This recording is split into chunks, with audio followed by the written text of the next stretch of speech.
Okay, we have been studying in sections 3.1 and 3.2 about exponential functions and logistic functions.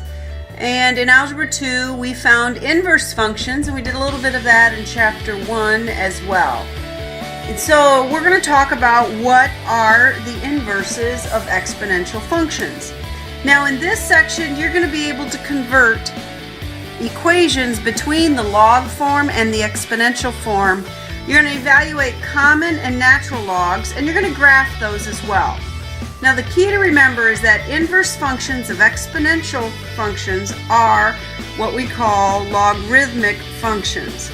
Now just because it starts with an log does not mean it's the same thing as logistic. Okay, now we're going to be able to change between logarithmic and exponential functions.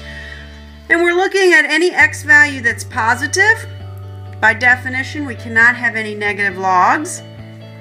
We're looking at our b value, our base, that is bigger than 0 but not equal to 1. And basically what it says is that if y equals log base b, if and only if b to the y equals x. That's the two forms that we're going to look at. Is that we can take any exponential function and rewrite it. Remember, this is my base, this is my exponent, and this is the number that we're looking for. And you're going to always write log base, the number you're looking for, and it's an exponent. Log equals exponent. That's what we have to remember. We did that a little bit in Algebra 2. What we're going to do in this section is we're just going to see if this is true. We're going to rewrite it in exponential form. Here's my base. Here's my exponent. And does it equal 8? And it does. 2 cubed equals 8. Now here's my base again. Here's the exponent. And it equals this number. And by definition, a square root can be written as a fractional exponent, so that works. Now let's look at this one. My base, my exponent, does that equal 1 over 25? Well, if I take this, that's 1 over 5 squared, which is 1 over 25, so that works. You can rewrite every log expression into an exponential form. My base is 4, my exponent is 0, does it equal 1? And it does. Anything to the 0 power equals 1. My base right here is 7, my exponent is 1, does that equal this number? And it does. So be able to write any log form in exponential form. Now there are some basic properties that you learned last year related to logs. If your base is positive and not equal to 1, and your exponent is positive, and you're looking at any real number y, this ends up being your properties. Now think about it. Why is the log base b of 1 equal to 0? It's equal to 0 because base exponent equals 0. Log base b of b, if these are identical, it always equals 1. Y base to the first power is going to equal to this number. And it doesn't matter what my base is. Now when I look at this one, now notice these are identical, and it's going to be whatever my exponent is. Why is that true? Because if I take this base and I raise it to that exponent, does it equal that number? And it does. Now anytime you see log base b, or b raised to a log, it's going to equal whatever that number is. Why? Why is that true? It's because log base b equals log base b. And so these are properties that no matter what your base is, it's true. And so we're going to use these over and over. We're actually looking at evaluating these. These would be typical no calculator evaluations. And you couldn't put a log base 2 in your calculator anyway. It only does common logs and natural logs. So we're going to actually rewrite this. We want to know what's this question mark. So we're going to rewrite it exponentially. 2 to a question mark equals 8. Well, 2 to a question mark Can I write 8 in base 2? I can. It's 2 cubed.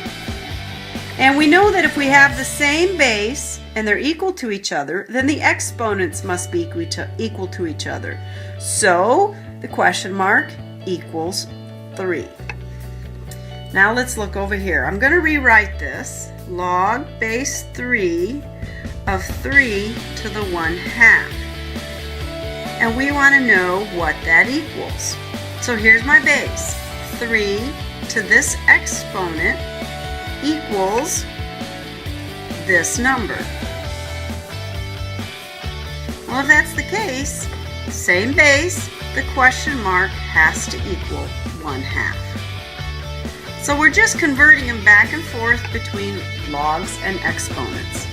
Now let's look at this one, okay? This is the same. So according to our property, if these are identical, then our answer is 11 using the property that we have right on the previous page. Okay, since log functions are inverses of exponential functions, what we know is that the inputs, domains, and ranges are switched. So here is the first function. If I stick in -3, I'm going to get 1/8. If I stick in -2, I'm going to get 1/4, etc. Now remember, a log is an exponent, so if I'm looking at the answer being 1/8 and the base is 2, then the exponent or the log has to be -3. Notice this is the output, and now the inverse, it's the input. And that's going to come in handy when we're looking at graphing. These are the same as what we did in when we were talking about base b. The difference is now we're going to talk about base 10. Y equals log base b of x if and only if, and this should be a 10, okay? If and only if 10 to the y equals x. In a common log, we leave out the 10. So if I write log of x equals something, this is a common log. We imply 10. It doesn't mean that it is anything else. We just leave it alone. And these are the same properties that we had before. So the same properties are applied to common logs. The log of 1 equals 0. Why? Because this is base 10.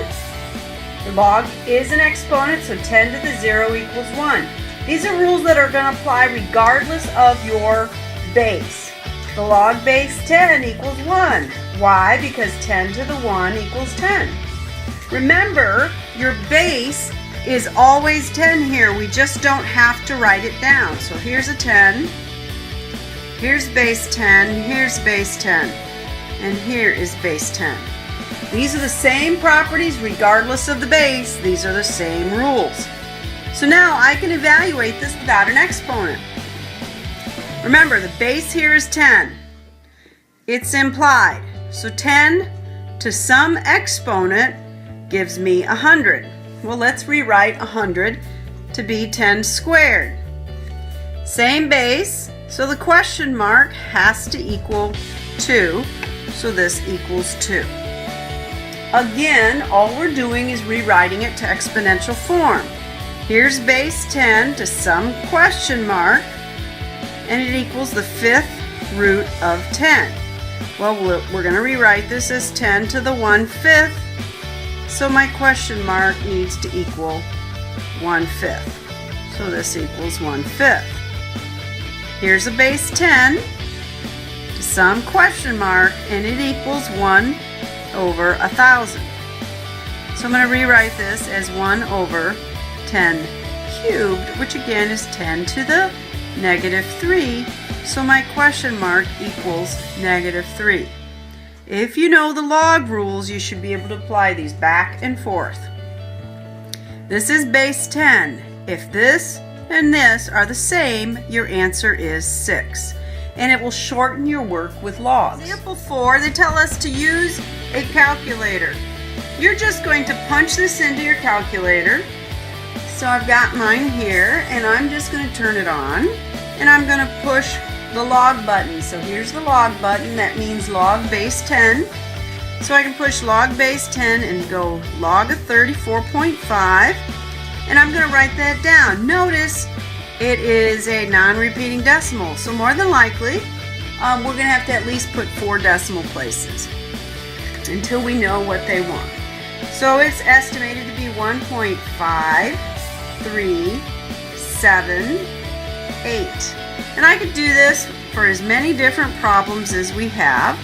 And it's good to know which ones you can put into your calculator. Negative 0.3665. And if I put log of negative 3 in, my mode better be in real mode. So I put that in, and I get non-real answer. So you can't have logs of negatives, so I'm going to say non-real. Okay? Now everybody should know how to use their calculator that way. Alright, sometimes all you have to do to solve a log equation is change it from the log form to the exponential form. Sometimes it's enough. So this one is telling us to do exactly that. The base here is 10. The exponent is 3, and that's what x equals. Therefore, x equals 1,000. Okay? This one is telling us the base is 2, the exponent is 5, and that's what x equals. Therefore, x equals 32. Now the next part, we did any base b. We did common logs, which is base 10, and we're going to have the same properties when it comes to base e. This same rule applies. We write it ln. It stands for natural log. French was the language of mathematics when this was discovered, and so this is the French way of saying natural log. It probably was logarithmic natural or something like that. And so ln means, ln is the same thing as log base e. Now, natural logs occur in the world, in natural life, and so I will find some examples to show you that. In the meantime, become familiar with what that symbol means. Same rules apply. The natural log of 1 equals 1. Here's the reason, because e to the 0 equals 1. The natural log of e equals 1. Why? Because e to the 1 equals e. Same rules as what we've done in the other 2 sections. The natural log of e to the y equals y, because e to the y equals y. This has the same base, and so it's going to equal that number. It occurs all the same rules regardless of the base. We're just going to deal with some common logs. So here are some examples, and again, we want to evaluate this without a calculator. So I'm going to rewrite it until you get familiar with it. Log base e of e to the 1/2. And that equals something. Now we could rewrite it in exponential form and say e to the question mark equals e to the 1/2. Well, the question mark has to equal 1/2, so this equals 1/2. Okay? Now, base e, so this should equal 5. If you don't remember why, you're going to say base e to some question mark equals e to the 5th, and again, these exponents have to be equal. Here's e, this is base e, it equals 4. And again, we're using these properties. Now, if we want to evaluate these using our calculator, again, the only ones we can use on our calculator where we can actually punch in the number and get what the logarithm is these 2 buttons. This is the common log, this is the natural log. So all we have to do here is turn it on, press the natural log and punch in 23.5, and you would get 3.157, natural log of 0.48, and I get negative 0.734. And I'm going to try natural log of negative 5, and I get a non-real answer. So you cannot have a negative argument. Non-real. So everybody knows how to do that.